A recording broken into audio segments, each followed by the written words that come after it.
देखिए, बहुत ही दुर्भाग्यपूर्ण बात है कि इस तरह की परिस्थितियां उत्पन्न हुई हैं और इस तरह की परिस्थितियों के ऊपर पंजाब सरकार ने ऐसा एक्शन लिया है और कि यहाँ पुलिस फोर्स भेजकर ताले लगाने का जो काम किया है।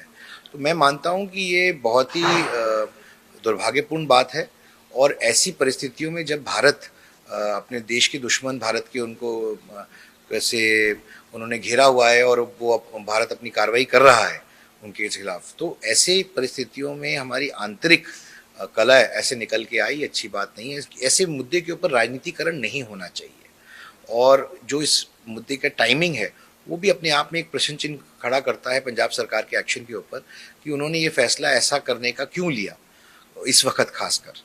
और हमने ऐतिहासिक तौर पर देखा है कि जब भी ऐसी परिस्थिति उत्पन्न होती है, कभी हुई है पहले भी, तो माननीय सुप्रीम कोर्ट के न्यायालय के पास हरियाणा सरकार ने जाने का काम किया जब उन्होंने पिछली बार भी आदेश दिए थे और पानी पंजाब सरकार को छोड़ना पड़ा था और परिस्थितियां वैसी ही बन रही हैं। मैं तो आपके माध्यम से सवाल पंजाब सरकार से करना चाहता हूं कि जो पानी वो रोक रहे हैं, क्या वो सिर्फ हरियाणा का हक का पानी है या सिर्फ ये वही पानी दिल्ली भी जाएगा?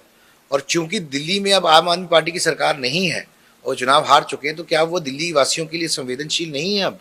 क्या उनको उनकी चिंता नहीं है अब, क्योंकि अब उनकी सरकार नहीं है दिल्ली के अंदर? तो ये गलत बात है। इस विषय के ऊपर राजनीतिकरण नहीं होना चाहिए। गर्मी का समय आ गया है और पानी की ज़रूरत सबको है, सारे राज्यों को बराबर है और जिसका जो हक है उनको तो मिलना ही चाहिए और हरियाणा का जो हक है हरियाणा लेके रहेगा। लेकिन सर, सर्वदलीय बैठक कल पंजाब ने करी। हालांकि आज हरियाणा की सोमवार को पंजाब ने विधानसभा का सत्र बुलाया, बोले हम अपना एक बड़ा निर्णय लेंगे। हालांकि अब सरकार कह रही है कि सुप्रीम कोर्ट जाने की तैयारी में हरियाणा सरकार।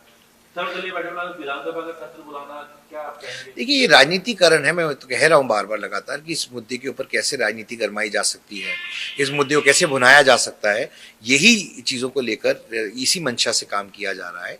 और हमारे देश के अंदर लोकतंत्र है और संवैधानिक प्रक्रिया है और हमारा देश का कानून बहुत सशक्त है, सक्षम है। और जब भी ऐसी परिस्थिति आती है तो हम देश के सर्वोच्च न्यायालय ने हमेशा इंसाफ देने का काम किया है और वो वही काम होगा। अगर राजनीतिक इच्छा शक्ति नहीं है दोनों तरफ से इस मुद्दे को हल करने की, तो न्यायालय के अलावा कोई और रास्ता नहीं बचता। और मुझे पूर्ण रूप से देश की न्याय व्यवस्था पे पूरा विश्वास है कि वह सही फैसला देंगे और जो वंचित है उनको उनका पानी मिलेगा। लेकिन सर, पंजाब कह रहा है कि उनके पास पानी की कमी है और चूल्हे की जिस तरीके से अभी फसल भी लगाई जा रही है उसको लेकर पानी की उनके पास। देखिए, मैं आपसे कहना चाहता हूँ कि पानी की कमी का तो मुद्दा ही नहीं उठता है, क्योंकि उनको एक भाग पानी का यहाँ देना है। वो भाग कितनी रिक्वायरमेंट है उसके हिसाब से देना है। पर्याप्त मात्रा में जो पानी देना है वो 8,500 क्यूसेक है, इसकी डिमांड रखी गई है। वो लगभग 4,000 क्यूसेक छोड़ रहे हैं, यानी कि 50% से भी कम पानी छोड़ा जा रहा है। तो बाकी राज्यों को थोड़ी आप पानी रोक के अपना पानी रख सकते हैं। विषय ये है कि आप बराबर पानी बांटें, जो व्यवस्था बनाई गई है और व्यवस्था चल रही है। मैं माननीय न्यायपालिका ने भी इसमें पहले हस्तक्षेप करके ही ऐसा फैसला दिया था, अगर आपको याद हो।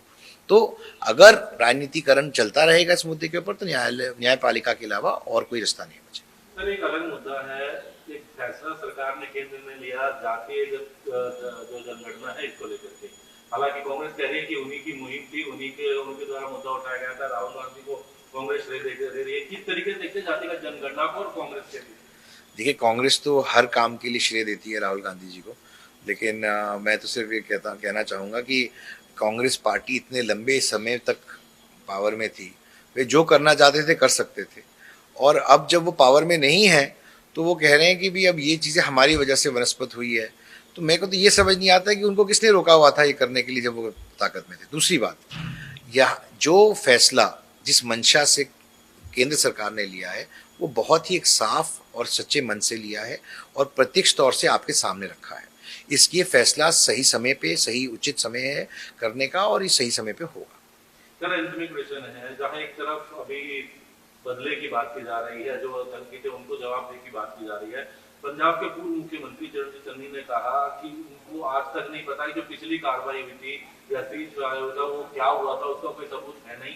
हालांकि बाद में उन्होंने अपना बयान वापस लिया। उनका कहना है कि आज तक उन्हें सबूत नहीं मिले, तो अपनी सबूत मांगो। देखिए, ये विडंबनीय है और मैं तो कहता हूँ कि इससे विपक्षी पार्टियों को बचना चाहिए, क्योंकि जो देश के दुश्मन हैं, चाहे वो बिलावल भुट्टो हों या वो दूसरे लोग हों, ये लोग इन्हीं लोगों की स्टेटमेंट्स को कोट करके कहते हैं कि बालाकोट एयर स्ट्राइक के वक्त क्या हुआ था, वहां पर क्या हुआ था। तो ये जब अपने देश के ऊपर ही प्रश्न चिन्ह खड़ा करते हैं तो जो देश के दुश्मन उसी का इस्तेमाल करके देश के ऊपर अटैक करने का काम करते हैं। मुझे लगता है इन लोगों को इससे बचना चाहिए। हाँ, देश ऐसी परिस्थितियों में एक आवाज में एक जवाब देना